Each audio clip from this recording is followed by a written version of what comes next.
I formally welcome Amarjeet Singh, who is presently working as a solution architect with IBM, presently based in Mohali. Then, formerly he worked with Tulip IT. He started his career with Tulip. Then after that, Tulip, he worked with Tata Teleservices Limited also. Then he worked with Span, and then presently working with IBM. So all experiences in the corporate world and master of his domain in networking. With this, I welcome. I will be short of words towards Amarjeet. So I welcome Amarjeet to this session, and I hope you will satisfy the expectations of the participants from this aspect of your session also. That's it. Thank you so much, Amarjeet, for such a long introduction. Hi everybody, am I audible to all the centers? So I will not start with my introduction because my introduction has already been given by Mr. Amardev. So I will directly start with my presentation on e-governance. Before starting my presentation, I just wanted to know from all of you that according to you, what is e-governance? What do you think? What are your views? I will start with Government Polytechnic College, Jalna. Can anybody please share their own views on e-governance? What you think that e-governance is?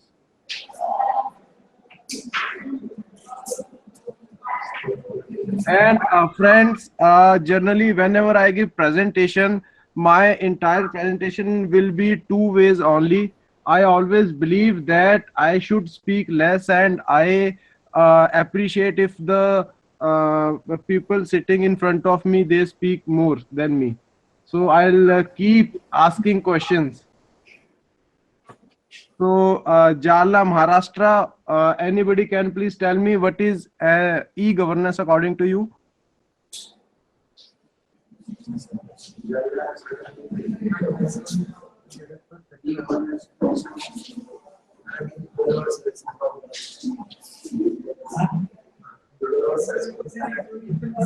On first day of the program, so I expect by now you must be aware of what is your view of e-governance, Jalna? Anybody from there?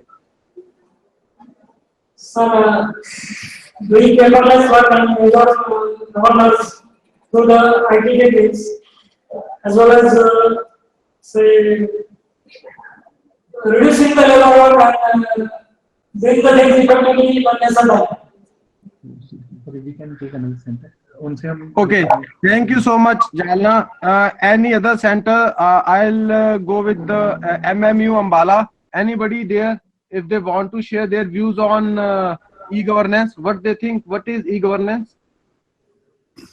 Yeah, e-governance is the management of the governance from where we use the digital and electronic media to give all the information to the public and all the accessing everything to the government policy either. And for example, it can be all the government processes can be also publicly made through the electronically and digitally. Great. Good explanation. Then anybody from Odisha, Gandhi Engineering College? Sir, that it's one application where the government services should be explored in a single platform. Okay, correct. Somewhat this definition is also correct. And the last college, Jaipur, Government Women Polytechnic College. What's your view on e-governance? What do you think? Anybody? What is e-governance?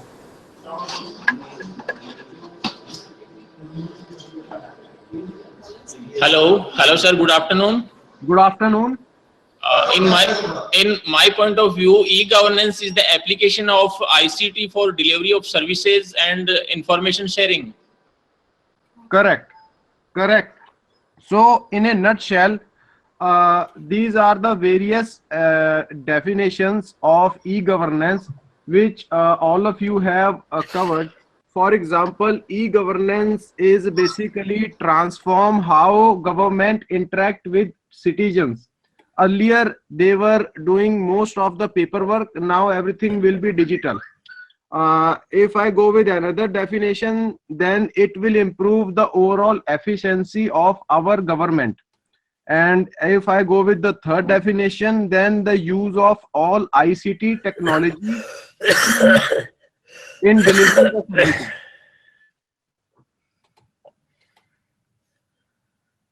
Correct. Now, why e-governance?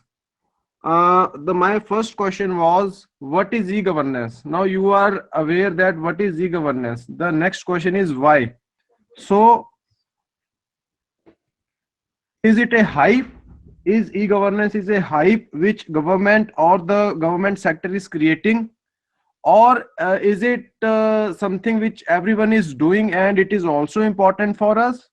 Or what we think, will it provide the information faster as compared to the earlier one?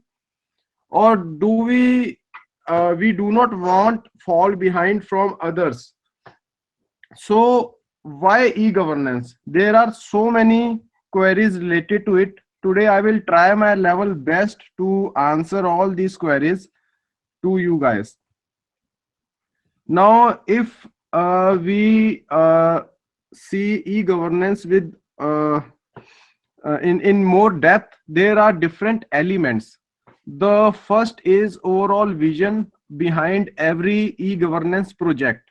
The second is the overall governance for that particular project.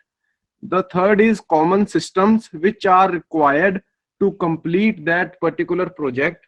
The fourth is customer readiness. It is a very important part because the people for whom we are working on project, if they are not ready, then the overall project will not be a successful project. The another is technical infrastructure, and the last one is legislative framework. Now I have around 10+ year of experience in information and technology field, and I have done couple of e-governance projects as well, where my expertise was to taken care of technical infrastructure. So today I will give you a brief introduction about the technical infrastructure, what all components are required, and how it will be used to complete an e-governance project. Next is, if I talk about technical element of e-governance, what all are the challenges with this element? So there are majorly 4 challenges which generally everyone faces from technical point of view. The first is greater competition. As we know, everyday competition is increasing. So this is one of the most important challenge. Second is limited IT and personal resources. So resources is another key challenge. The third is pressure to achieve more with less. I don't think so I need to explain this point because everyone is doing this. Everyone is under pressure to achieve more with the less resources. And the last is anticipating evolving customer demands.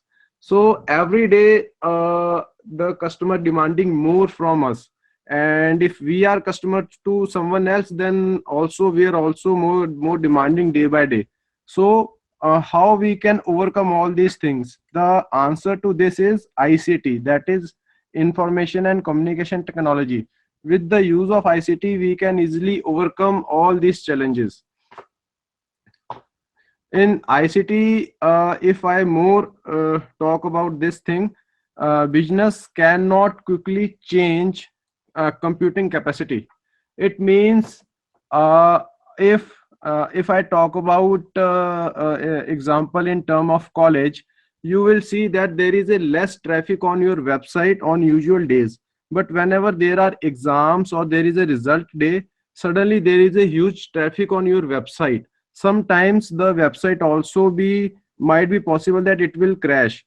So how ICT can help you over there? So this is another challenge, that on a few particular days, if the traffic is increasing, how can you manage your computing capacity? So now we will have all the solutions available in the market which can easily overcome such problems. On the basis of my experience, I have also created a small portfolio which I will show you. It will tell you that in any organization which generally do all the infrastructure part, technical part behind every e-governance project, how they are showcasing their products at very initial stage. So basically, there are three different product portfolios with every information and technology organization. The first one is data products, which includes lease lines, internet lease lines, MPLS, Ethernet. Then the second product portfolio is voice products, which includes VoIP, MVoIP, InstaCC, PRI, audio conferencing. And the third is managed services, which includes all the data center products. So I will try to cover all these or maximum of the products or the solutions, so that you can have a very good idea about the technical infrastructure running behind any e-governance project. Now my another question to all of you is, how many of you have used lease lines? Is anybody aware? I will start with Government Polytechnic College, Jalna, Maharashtra. Anyone from you, have you ever used lease line, or have you heard about lease line earlier or not? Or this is the first time when you are hearing this lease line?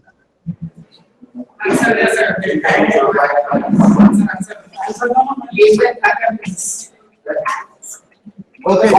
Yes, sir, we are. You have heard the lease lines. We have. Great. And now I'll move to MMU Ambala. Anybody there, have they heard about lease lines?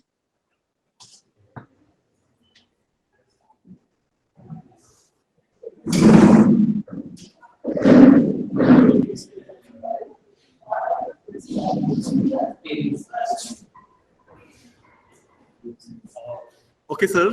Please, can you repeat once again the question? My question is, have you heard about lease lines? Do you have any idea, or this is the first time when you are hearing the lease line term? Yeah, we heard about this. I think it's about the bandwidth lease line, or you are talking about the data connectivity of this lease line. Correct, correct. You are correct. Right. Thank you, sir. Now I'll move to Odisha Gandhi Engineering College. Anybody there, if they have heard about lease lines?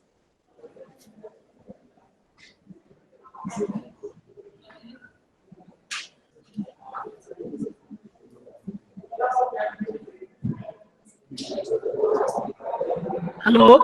Hello.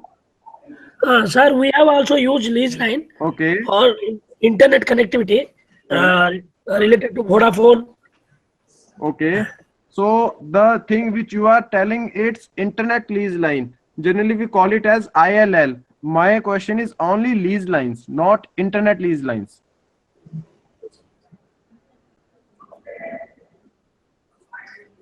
Have you heard only internet lease lines earlier or not?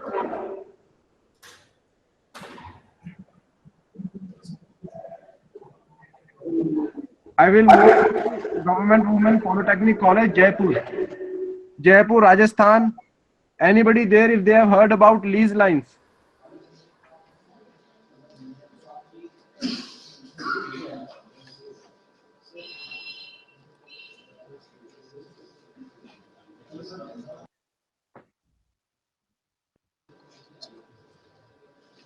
Hello.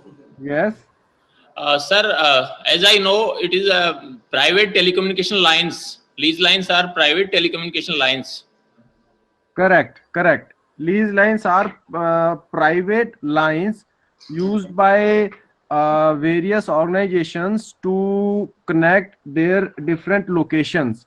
So it is a point-to-point dedicated connectivity between two different offices, either it could be head office or remote office or head office to partner office. Basically, lease lines are used for different type of applications, which includes voice, data, and video. And this lease line connectivity could be a wired connectivity or wireless connectivity. Why I am explaining you these lease lines? Because it is the basic necessity for every e-governance project. If you don't have any type of connectivity, lease line or internet or any other connectivity like MPLS, then it is not possible for you to connect to the application until unless you won't have good connectivity. Now, this is a diagram which will give you brief idea how lease lines are used in two different locations. So at top there is a home office connected with a POP. At right side we have main office. Then there is a mobile worker which he is using his mobile connectivity to connect the server. Then there is business partner. Then at top at extreme left we have remote office. So all these offices has to be get connected with main office so that they can have the accessibility to the application. So that's why lease lines are required. As I already told you, we need lease lines are used basically for three things: voice, video, and data. Now, broadband. Broadband is another thing which is used to get connected with internet, and there is another term that is internet lease line. So both broadband and internet lease lines are used to get connected with internet. But what is the advantage of internet lease line over broadband for internet connectivity? This is a very basic thing which I think you all should be aware about.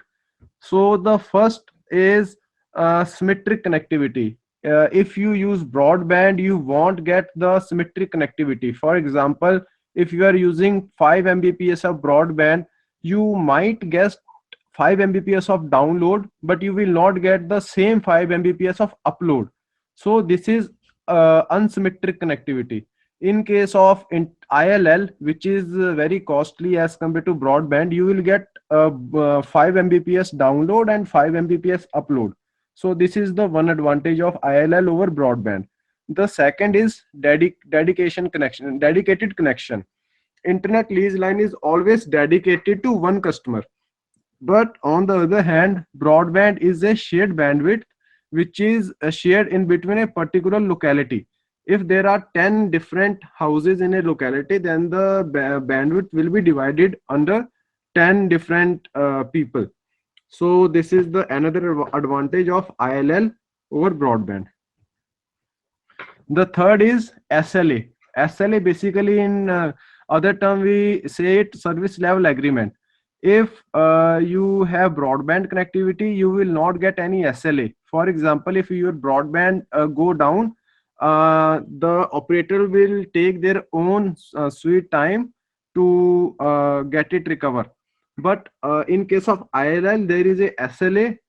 In case if ILL go down, they have to make it up within particular time period, or otherwise they have to pay penalty back to the customer. So this is another advantage of ILL over broadband. And the fourth one is higher bandwidth. If you have hundreds of people in your organization, then you have to go with ILL, because you can't go with broadband with the let's say 200 Mbps or 500 Mbps. So in that case, if you want higher bandwidth, you must have to use ILLs. And the last is quality of service. You will not get any commitment on quality with broadband, but with ILL you will get the better quality of service. So this is the another benefit of ILL over broadband. Now earlier I talked about internet connectivity, ILL and broadband. Now, what about security? For example, we have heard that we are using firewall in our organization for security purpose, but firewall is now outdated thing. Nowadays, we are using another hardware which we call a UTM. The UTM basically stands for Unified Threat Management. Generally, whenever in big telcos they sell ILL to their customer, they bundle UTM with ILL to offer good security along with internet. So this unified threat management ensure the secure connectivity, and this single device, there is only one hardware. It includes all the security parameters and services like firewall, antivirus, content filtering, remote access, and intrusion detection. So you no need to bother about your security if you have selected UTM box along with the ILL. Now, after internet, there is another term known as MPLS, multi-protocol label switching, which is used for connectivity. On internet, everything is public, but if you want to get connected with your head office or your other offices in a private secure manner, then you have to use MPLS. Now, many people will ask that what is different between simple lease line and MPLS then. So friends, if we go with simple lease lines, that is private lines, they are very costly because those lines are dedicated to one organizations only. But MPLS is a cloud where you can share the bandwidth, and you can only use the required bandwidth as per your organization. So it will become very cheap, although this is a highly secure cloud, and it is also not exposed to internet. This is a typical MPLS network cloud.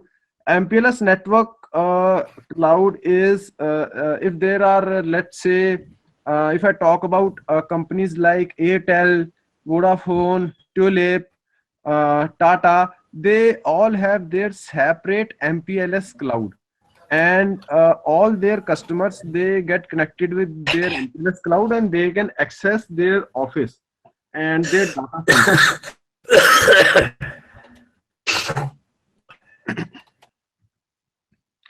Now, what basically MPLS is?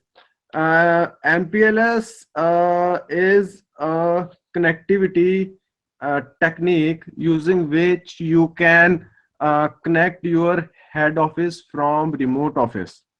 There are basically two different type of topology. One is star, you can say the data between remote and hub, or any to any. Any to any means any office can access any other office, and the star means remote offices can only get connected with head office, and two remote office cannot get interact with each other. So it purely depends upon company's requirement, how exactly they want to operate. It purely depends upon their need, their requirement, and their security policies.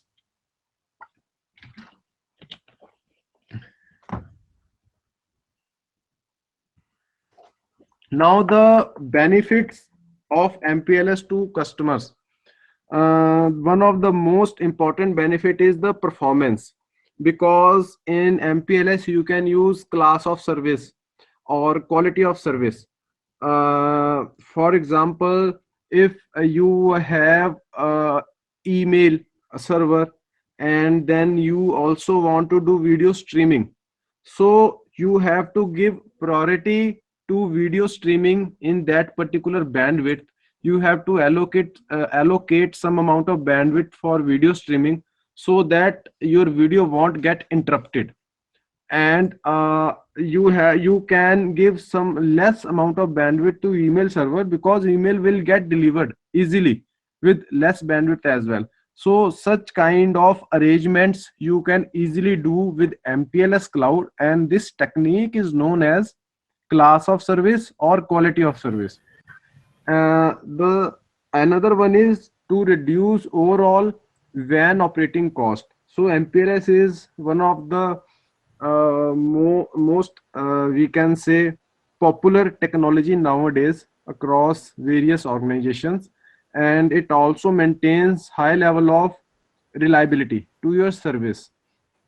Then you can also grab various type of reportings from the portal, that how your link is performing, and you can also do administration and ongoing management if required. So these are the some of the benefits of MPLS cloud. Now, extension to MPLS is ExpressVPN. ExpressVPN is basically a technology using which you get connected with MPLS cloud from mobile cloud. Now, there is two different type of mobile cloud. Everyone is aware about that. One is CDMA cloud, another is GSM cloud.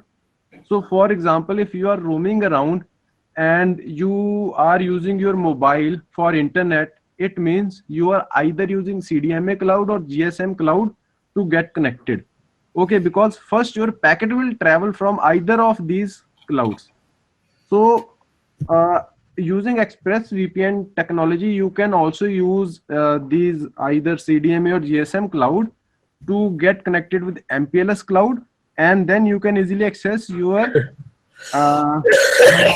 applications. So ExpressVPN is also a secure wireless connectivity solution. This is basically used when your bandwidth requirement is low. For example, 32 kbps up to 256 kbps. So there are many applications for which you won't need more bandwidth, then you can easily go with this scenario. This is a typical example of multi-mode deployment. Earlier, I told you about lease lines, internet lease lines, ExpressVPN, and so many connectivity. But in actual, when we implement any e-governance project, then we have to design a solution with multi-mode deployment. And this is the strength of any governance project, that you are not stick with a single technology.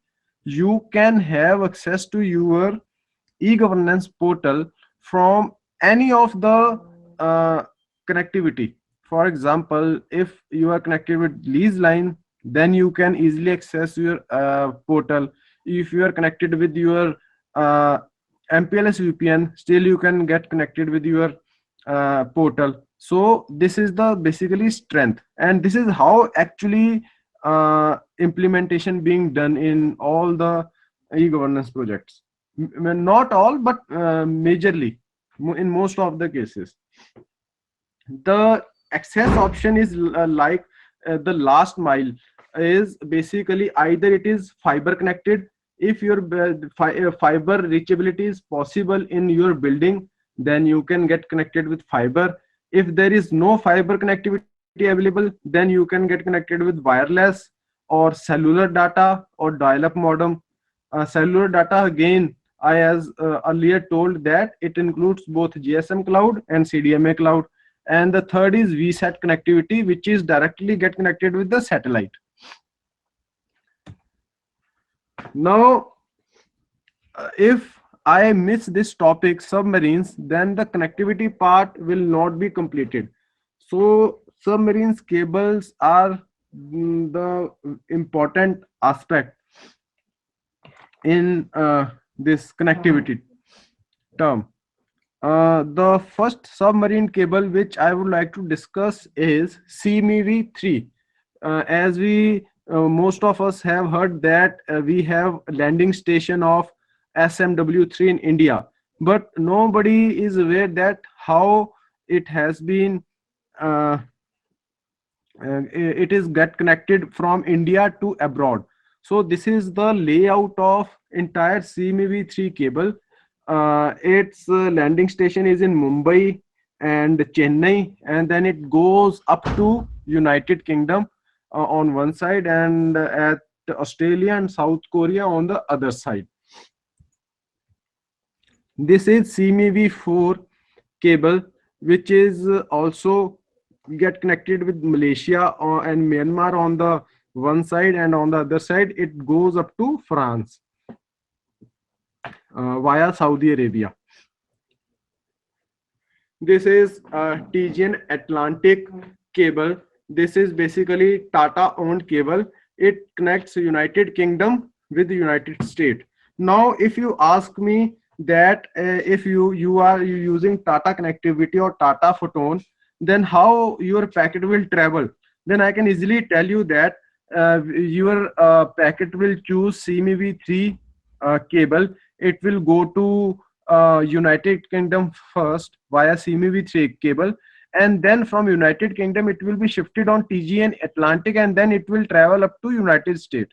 So this is how the Tata cables has been placed. I have so much deep knowledge of Tata cables because I was working with Tata in their technical pre-sale team. So I have all the information which I am now sharing with you guys.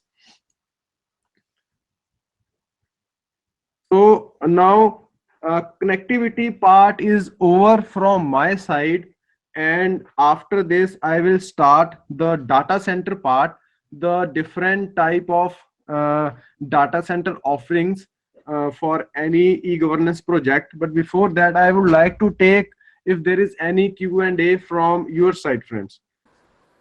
Okay, now I'll move to the next session, that is data center part.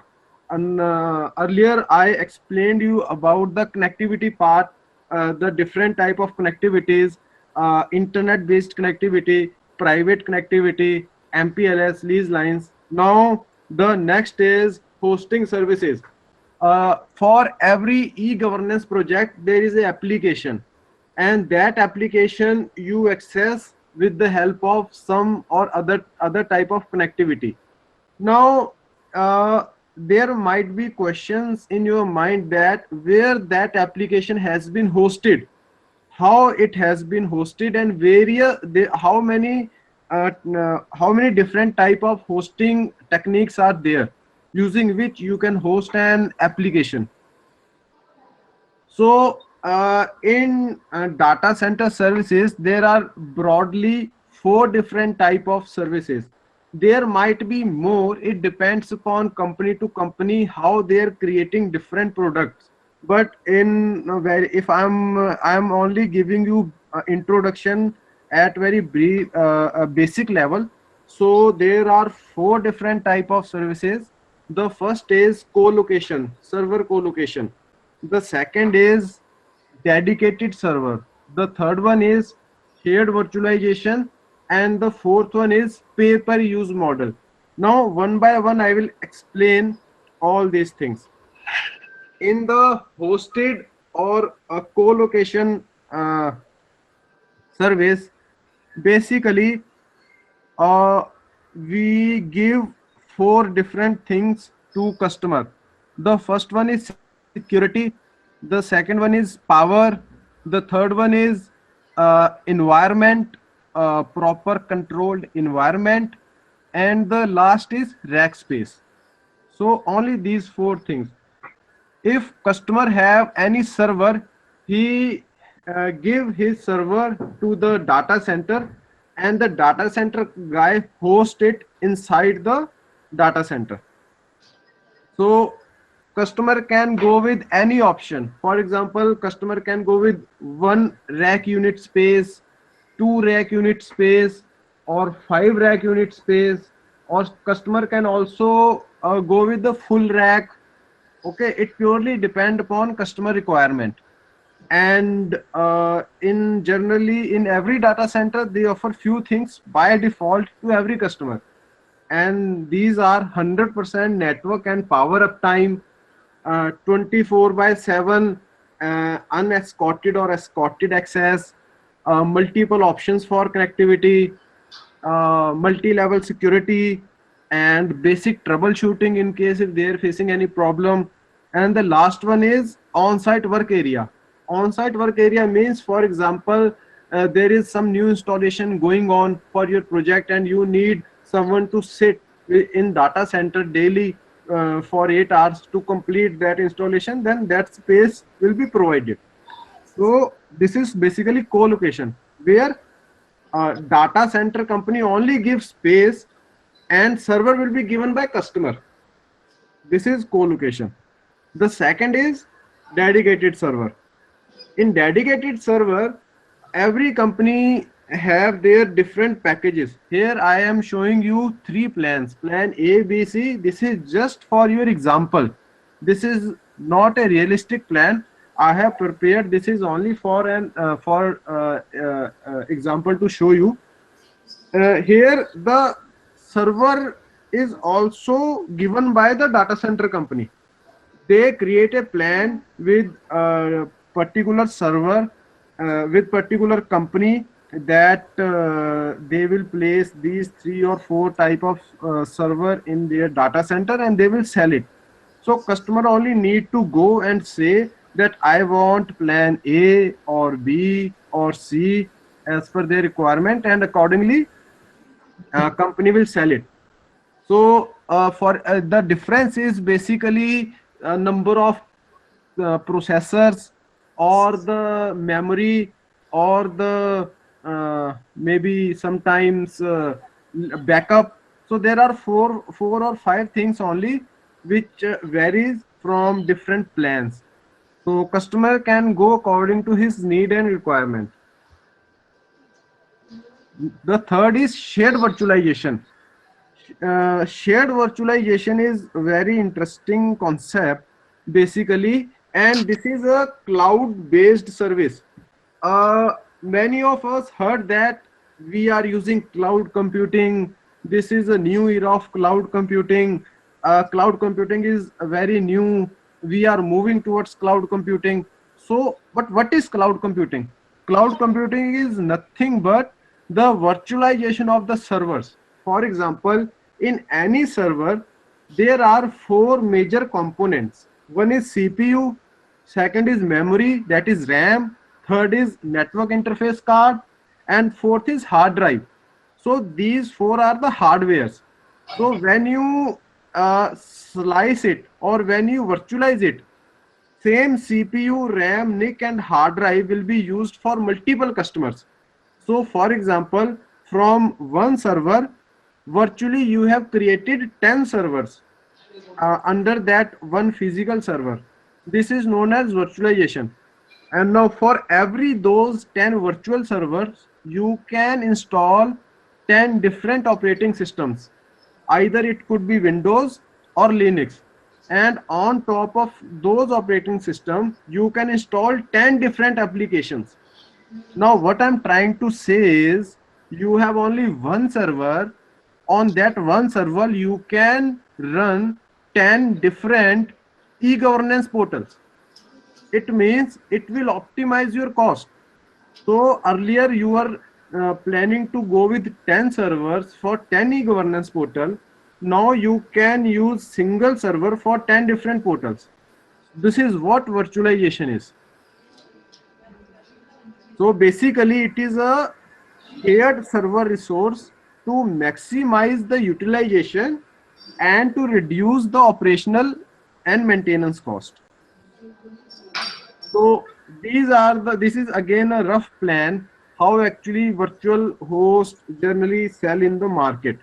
So they call it as a plan A, B, C, or they can call it as a plan bronze, silver, gold.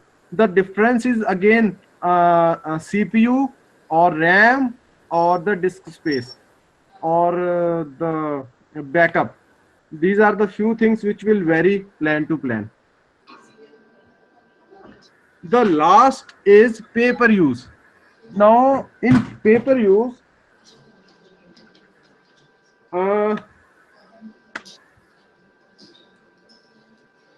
pay-per-use is latest, or you can say one of the modest IT model where you won't sell anything, not even a server, not even a single thing. Here you have to pay for the time for which you have used that particular server. Now, just to simplify this thing, I will take an example of our mobile internet connectivity. If you are using mobile, then the time for which you have enabled the data, only then your internet will be used. Okay, and you have to pay for that particular data you have consumed. If you stopped data, then your internet will be stopped, and then there will be no charge for any type. This is how this model works. You pay for CPU, you pay for RAM, you pay for hard disk you want to use. Everything is payable. But if you use it for 2 hours, then you have to pay for 2 hours only. If you use it for 24 hours, you have to pay for 24 hours only. So in this way, you can save a lot of money and lot of capex. Now, for example, if in your college, when there is examination time or result time, you need one more server because the traffic is huge those days. Then you can use this pay-per-use model. You can use this model for, let's say, 1 month or 2 months, and you have to pay only for those 2 months. And after that, you can leave it, and you can come back with your default system. So in this way, you can easily save lot of amount. Here is this typical example of virtual instances and a tentative cost, how it will be used. If I take example of 2 cores with 4 GB RAM, this is just a tentative cost for your example. If you go with 2 cores with 4 GB RAM, it will cost you around 9 rupees 90 paisa per hour with Linux, and if you want to use Windows, it will cost you around 12 rupees per hour. So this is how it is calculated. If you go with 8 cores, 32 GB RAM, the cost will be more because you are using more resources. If you use less cores, the cost will be less. It purely depends how much resources you want to use. So all the billing will be per hour basis, and this is simple pay-per-use model. Currently in India, as per my information, there are only 2 service providers. One is I think Amazon, they are providing Amazon Cloud, and the second is Tata Communication ka Insta Compute. You can simply search on internet Insta Compute and Amazon Cloud.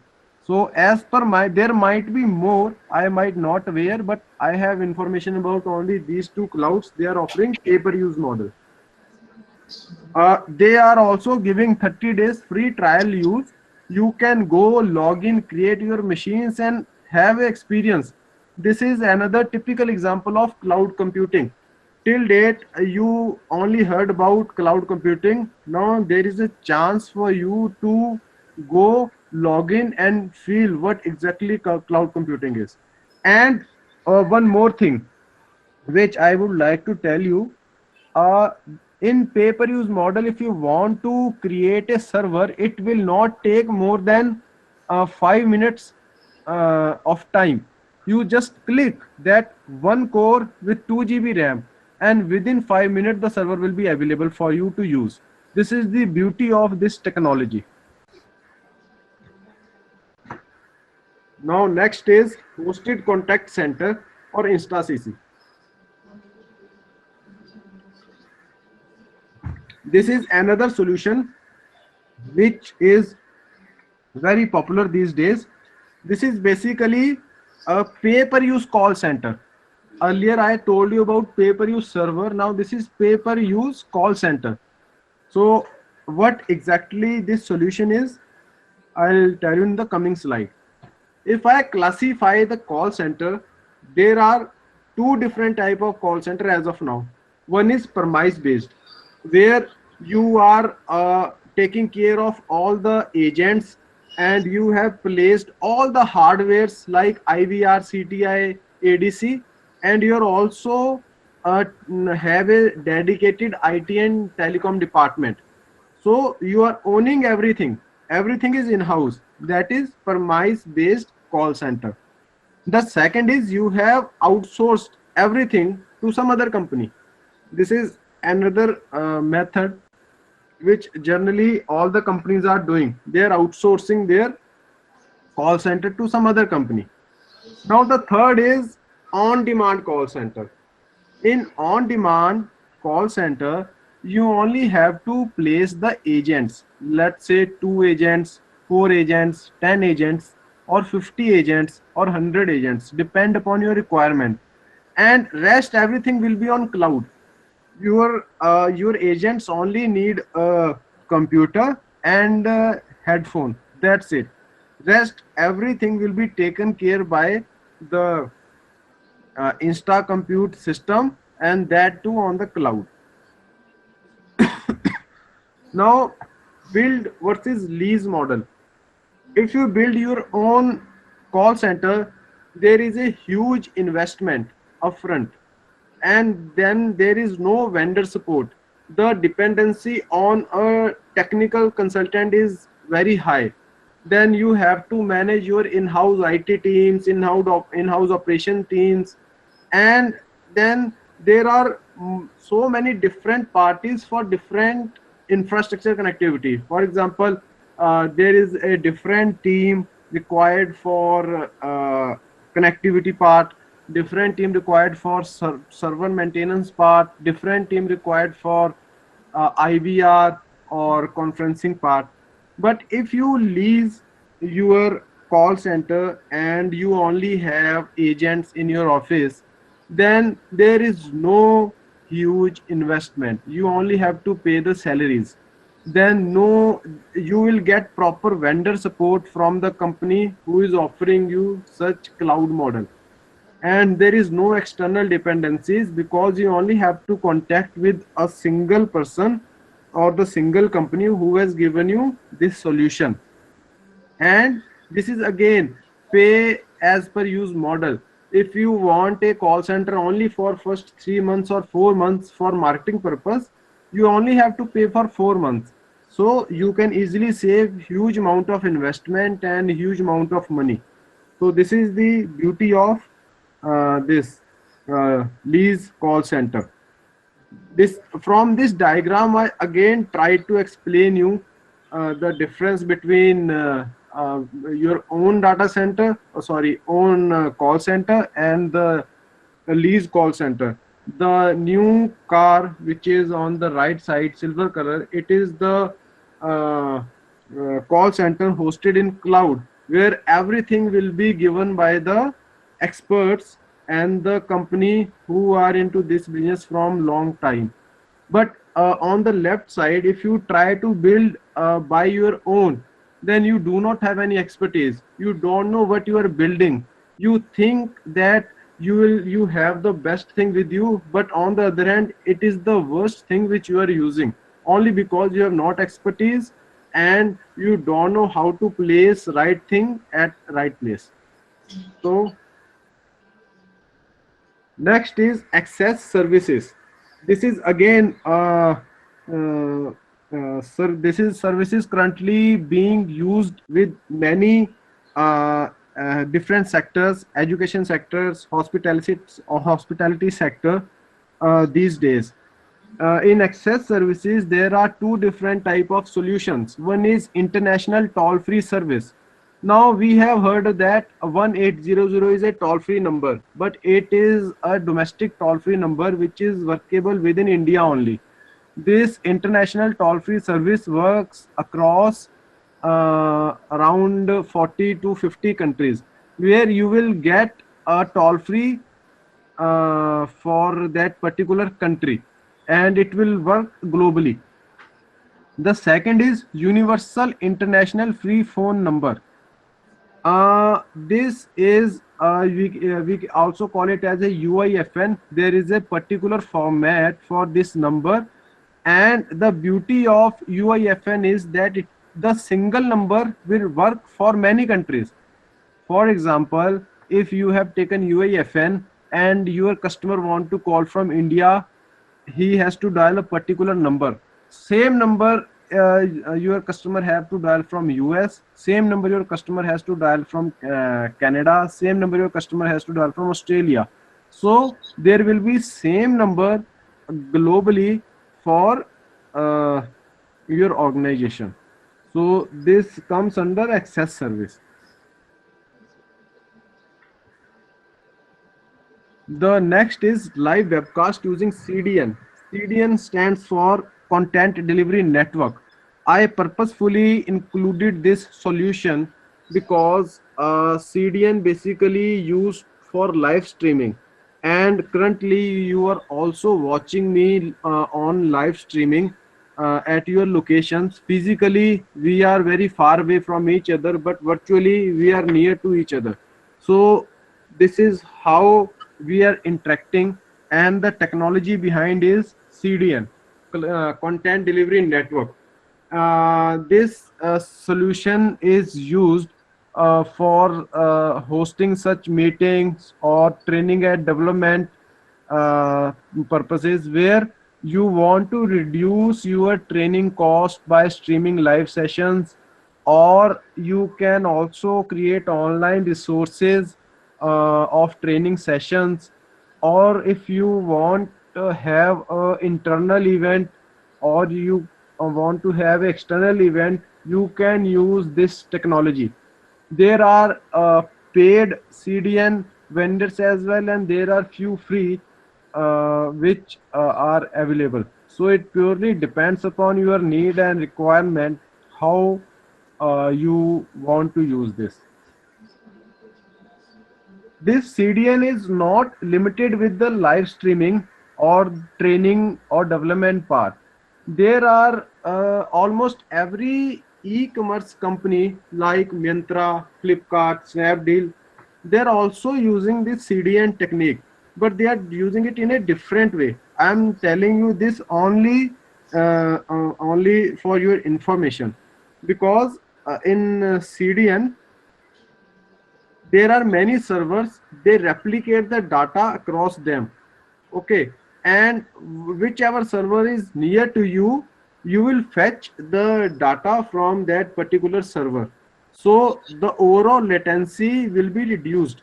So this is how this CDN works, and you can, as I told you earlier, you can use it for live streaming, as well as many e-commerce companies also using this technology.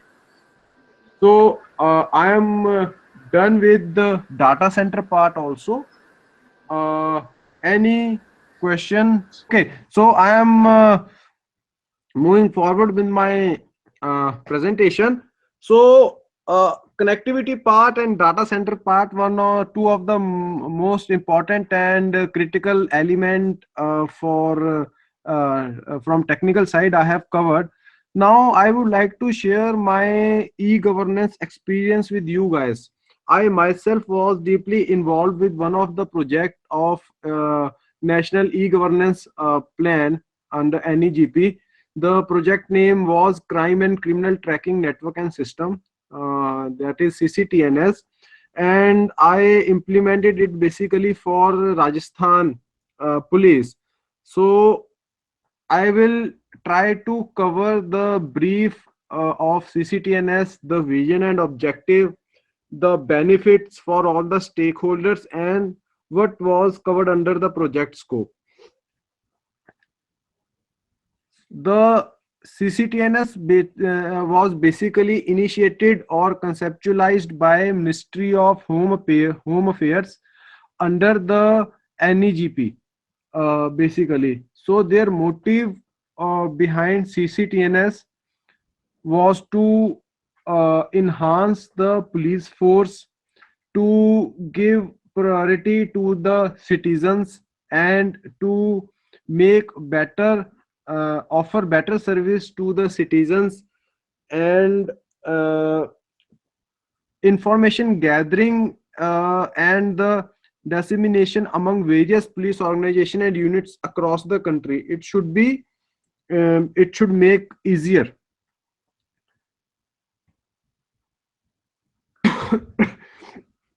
Another we can say the point behind this CCTNS was to make available relevant information and timely information to the required police station for any particular investigation. Right now, if a police station in Punjab or in Chandigarh, if they are looking for any information for any other police station at Jaipur or any other state in Rajasthan, they will take some time to get the information because nothing is available on a central place. They will either call them and or they might write them mail, and then once the other police station receive the email or the information, then they might try to get the information. Because of such things, the correct information at right time sometimes become very difficult to provide. So with the help of CCTNS, it was try to eliminate all such things. Then information technology play a very important role in improving the outcomes in the area of investigation, prosecution, criminal detection, and various functioning like retrieval or analysis of the information.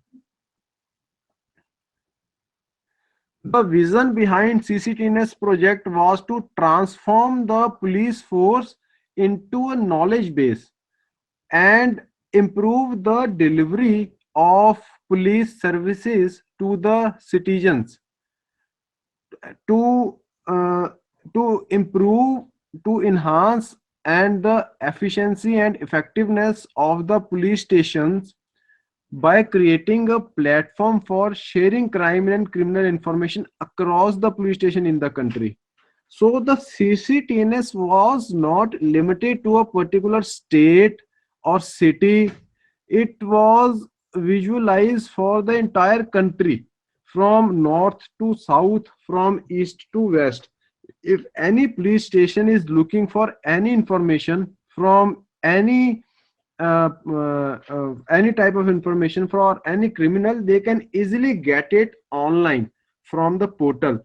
So you can easily visualize that how much time will be saved to find a particular information if you have access to that particular centralized database. The objective for this CCTNS project was to improve the service delivery, to enhance the law and order maintenance, traffic management and crime prevention, to increase the operational efficiency, and to create a platform for sharing crime and criminal information across country. There are various stakeholders who will get benefited. The one is citizens like us, like me, you. The benefits for them were simplified process for registering and tracking the petitions and FIRs, simplified process for registering grievances against police, faster and assured response from police to any emergency call for assistance, multiple channels to access services from police, simplified access to view or to report or to recover vehicle and property, or improve relationship management for victims and witnesses. So these are the few benefits for the citizens of India. Next is police department. So how police department will get benefited with this project? The centralized crime and criminal information repository along with the criminal images and fingerprints with advanced search capabilities. So you can easily imagine that with all the details of criminal with their fingerprinting along with their photographs will be available at a central place for all the police station across India. So it will be very easy for them to find out a person. Then a better coordination and communication with external stakeholders through electronic information exchange system, the enhanced tool for investigation, the advanced tool for traffic regulation and enforcement. So many benefits for police department as well. The next stakeholders were police officials, the people who are heading police department. So for them, the benefits were like balanced performance evaluation, simplified process for registering grievances within the department, then simplified process for personal administrative services such as leave, payroll, loans, and bill claims. For Ministry of Home Affairs, the government body, for them the benefits are like standardized mean of capturing the crime and criminal data across the police stations in the country, faster and easier access to crime and criminal information across the country in a manner amenable for trend and pattern analysis. And then the external departments. External department means any other government body except Ministry of Home Affairs. For them, the benefit is like seamless integration with police system for better citizen service delivery and improved law enforcement. The scope of this project was divided into three different parts. The first was software. So there the software name was CAS, and its implementation, customization, integration, and maintenance was covered under this part. The second was infrastructure deployment, and I was the member for this infrastructure deployment team, and our job was to supply, commission, install, operation, and maintenance of the entire IT infrastructure, their DC and DR setup. DC stands for data center and DR stands for disaster recovery site. The third component was operation and maintenance.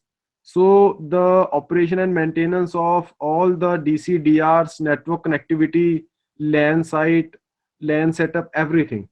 So these were the component of under the scope of this project. One more thing was their help desk. For example, if any user facing any issue with the portal, they can log their complaint with the help desk.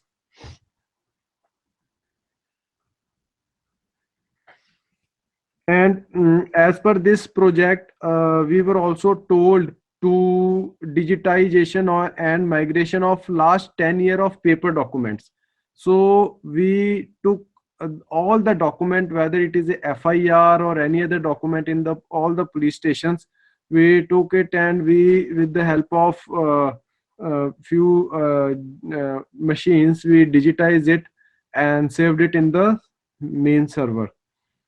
Now from paperwork to coming to the computer world or to the digital world is basically culture change. You cannot change yourself overnight. So to do that cultural change, we did a change management process along with the capacity building. There were around 15,000 police personnel at in Rajasthan. So we did training for all of them, and more than 2,000 training sessions were conducted with 15 different modules, and total 6,000 plus days of training were given across Rajasthan to all the police officials. And that training includes the basic of computer, the online learning, and then we did examination and evaluation so that they should have adequate knowledge of computer system. I would also like to share the challenges which I have faced, or as a team we have faced when we implemented this project. I categorized those challenges into three different things. The first one was the organizational change or people change. Basically, it includes the low IT education of the police officials, because generally police officials are not so much IT savvy, and then lack of incentive type of things.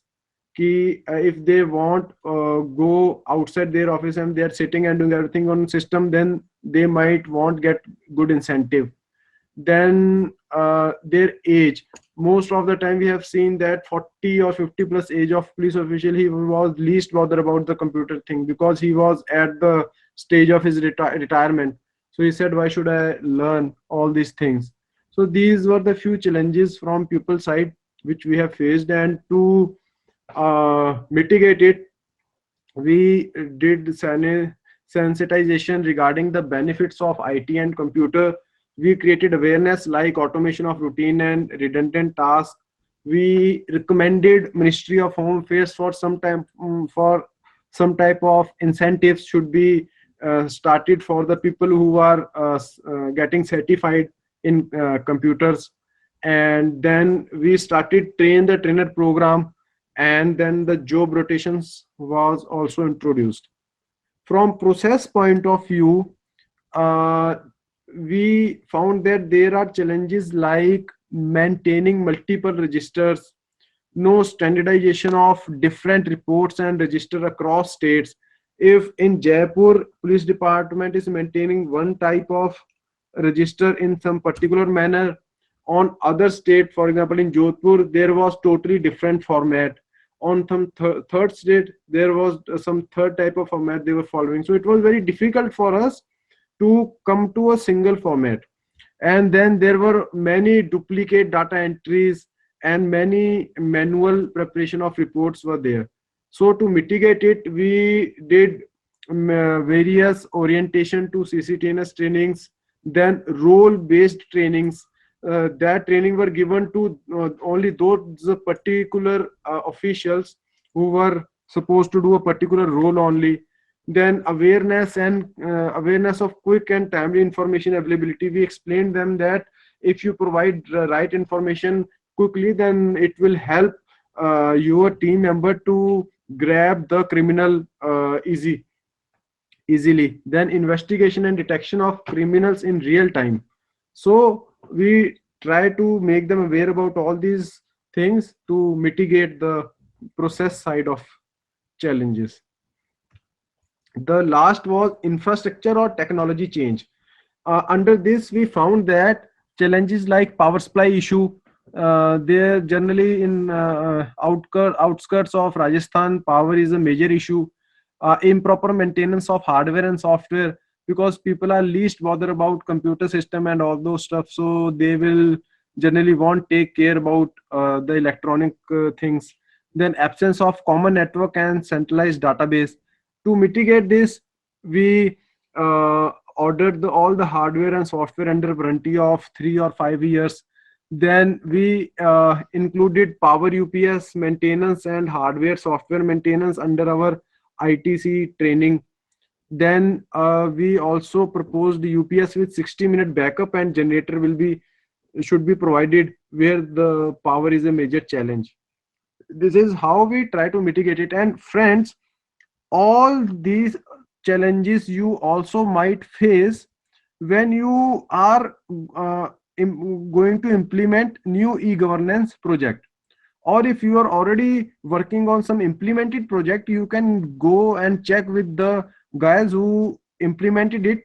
They have also faced similar type of challenges, almost 50 or 60% of similar type of challenges, because whenever you do something related to common people, there is always a process change, there is always a people change, and there is always a technology change. So you have to find out the challenges against all these three types, and then you have to find out a way to mitigate it. Until unless you won't do this homework, you would not be able to implement any governance project successfully. So to implement that e-governance project successfully, we did complete change management and capacity building process. And how we did that? We started with, we try to minimize the re-factor. Re-factor means redesign, rethink, redo, revise, revisit, reschedule. We just try to mitigate it, because to give training to 15,000 people is not a easy task, and that too in a different territory. So we ensure that we will not revisit a place, or we will not rework on particular police station until unless we won't get satisfied that that person is properly good enough for to use the computer system. So we just try to minimize the re-factor. For capacity building, we identified the training audience groups. We designed the training content on the basis of their knowledge. We developed various training schedules, and then we give training with the various delivery methods. The objective of our change management process in that e-governance project was to create the acceptance. Earlier they were rejecting that, no, we are not comfortable with e-governance project, this initiative is not a good thing for us, we are not a computer literate people. So our purpose was first to create the acceptance for the e-governance project among them. The second was motive was to create the willingness and to build the trust with them, so that they will they won't resist our initiative, not our initiative, the initiative of Ministry of Home Affairs for this CCTNS project. The third was to create ability among the resources, and for that we give them training and make them literate for computer and IT thing. And then we ensure the successful implementation and the sustainability of the project. Now, for every e-governance project, there are two major things. One is to implement it. Once you implement it, the next phase is to sustain it. It is not always possible that if you successfully implemented project, then it will be sustained automatically. No, you have to do some arrangements to make sure that the project should be sustainable for a longer duration. The objective for capacity building program was to motivate, to train, and to make capable workforce to efficiently embark on the revised role and responsibilities, embed sustainability of the project, and to ensure the successful implementation. In any e-governance project, both change management and capacity building, in most of the time, both change management and capacity building will go hand on hand. Then preparing for change.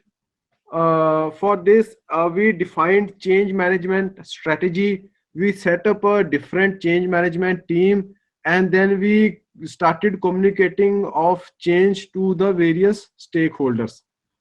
For managing change, we developed the change management plan and we implemented the change management plan. Now I am talking about the change management life cycle. First, preparing the change. Second, managing the change. Third is reinforcing the change, and fourth is sustaining the change. So this is a complete change management life cycle which we followed. Then capacity building. plan for detailed assessment, and we formulation of detailed training plan. We set up adequate infrastructure for capacity building, for example, state police academies, police training centers, police training schools, and district training centers. We went there and we choose these locations were because all the officials were very well aware about these locations. It was easily reachable to everyone. So we found the adequate infrastructure to deliver the trainings. We purchased the professionally designed, customized designed training program for these officials. We hired special trainers who can give training to police officials, because it is not easy to deal with police officials. Then we also developed in-house training material for them, and this is how we ensure the capacity building for all the police officials.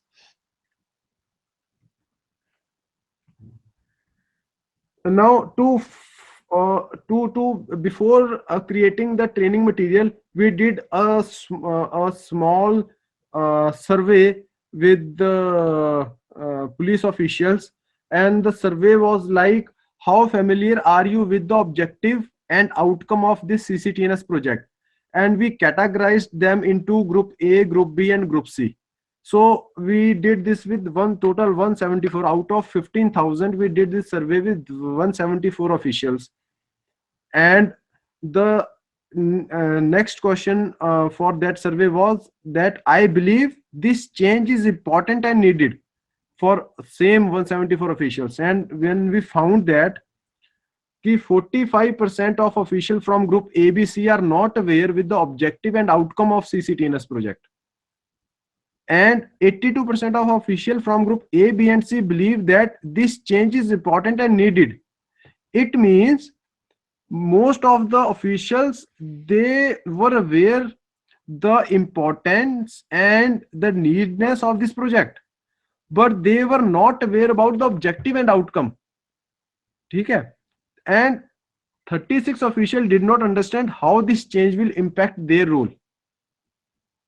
So accordingly, we found that four different training plans are required: orientation to CCTNS and its benefit, role-based training for CCTNS, orientation to change management, and change management.